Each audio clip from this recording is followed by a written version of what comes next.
You are barefoot on cold marble. The sun hasn't risen yet, but you're already awake. You've been awake for hours. Around you, Athens breathes slowly, unaware that today is the day they will vote on whether you live or die. 501 jurors. 1 cup of hemlock, waiting in the wings. You are 70 years old. Your knees ache. Your robe is thin. And somewhere deep in your chest, beneath the fear and the exhaustion, there is something that almost feels like peace, but you didn't start here. Nobody starts here. You started the way everyone starts. Curious, hopeful, dangerously naive. Let's go back. You are born in 470 BC, in the Demi of Alapis, just outside the walls of Athens. Your father, Sophroniskis, is a stonemason. Your mother, Phenorete, is a midwife. You smell of limestone dust and olive oil. Your hands, even as a child, are already calloused. You watch your father chisel shapes from rock, taking something raw and formless, and making it into something true. The agora is your classroom. You wander through like a ghost, past the fishmongers and the philosophers, past the politicians and the poets. You listen, you watch, and slowly, a feeling begins to grow inside you that you cannot name yet, the uncomfortable suspicion that no one around you actually knows what they're talking about. You lose your certainty at level 1. Most people never get it back. You never wanted it back. Athens is at war. Of course it is. Athens is always at war with someone. You serve as a hoplite, heavy infantry, in the campaigns of Potidaea, Delium, and Amphipolis. You carry a bronze shield that weighs as much as a grown man's ambitions. You march for days. Your sandals disintegrate. The man beside you vomits from fear the night before battle, and you hold his shoulder without saying a word because there are no words sufficient for what morning brings. Men die for ideas they never examined. They march into spears for the honor of the city they've never questioned, for gods they've never interrogated, and they die certain, absolutely, horrifyingly certain. This terrifies you more than the spears. You march barefoot through snow at Potidaea while other soldiers wrap their feet in rags, and you don't flinch. A trance takes you, and you stand completely motionless for hours, sometimes an entire day, lost inside your own mind while the world moves around you. Your fellow soldiers think you're touched by the gods. You're not sure that's wrong. The other veterans drink and brag. You go back to the agora and start asking questions again. You have no school, no building, no tuition fees, no syllabus.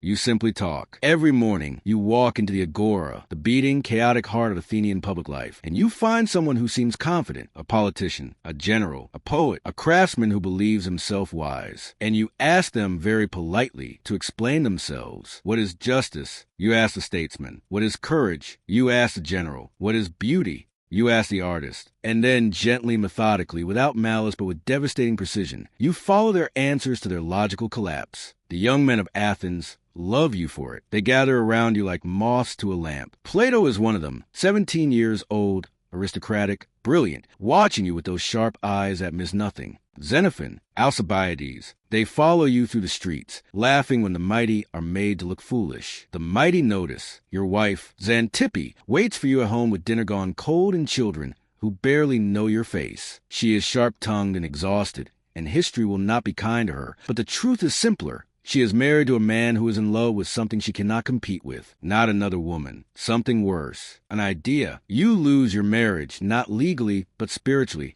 at level 3. A friend visits Delphi and asks the oracle a question. Is anyone wise than Socrates? The oracle says no. When you hear this, your first reaction is not pride. It is confusion, then suspicion, then a dawning, terrible responsibility, because you know nothing. That is the one thing you are certain of. So if the oracle says you are the wisest, the only explanation is that everyone else also knows nothing, but doesn't know it yet. And so you take this as your divine mission, to prove the oracle wrong by finding someone wiser than you, to interview every expert, every leader, every artist in Athens. You find the same thing every time. Nothing. You wander through the intellectual landscape of the greatest city in the ancient world, and everywhere you look, you find beautiful, elaborate, confident emptiness. Men who have mistaken fluency for wisdom, power for righteousness, tradition for truth. The oracle didn't give you a gift. It gave you a curse with a halo. The oligarchs who briefly seized Athens during the 30 tyrants use you as a weapon, ordering you to arrest an innocent man. You refuse. You simply go home. It is the quietest act of courage in your entire life, and it costs you more politically than anything else you've done. You are running out of friends in high places. You don't notice. Or maybe you do. and you just don't care anymore. 399 BC. 3 men filed charges against you. Miletus, Anytus, Lyco. The charges: impiety toward the gods of Athens and corrupting the youth. You know what this really is. It is not theological. It is political. Athens lost a devastating war against Sparta. The city is raw, humiliated, looking for something to blame. And you, the barefoot philosopher who spent 50 years making important men feel stupid, are a perfectly sized target. The trial is held in the open air before 501 jurors. You defend yourself. You do not grovel. You do not weep. You do not hire a sophisticated speechwriter to perform elaborate emotional manipulation on your behalf. You simply tell the truth. When the vote comes back, guilty. 280 to 221. Then comes the sentencing phase. Your accusers propose death. You are expected to propose an alternative: exile, perhaps,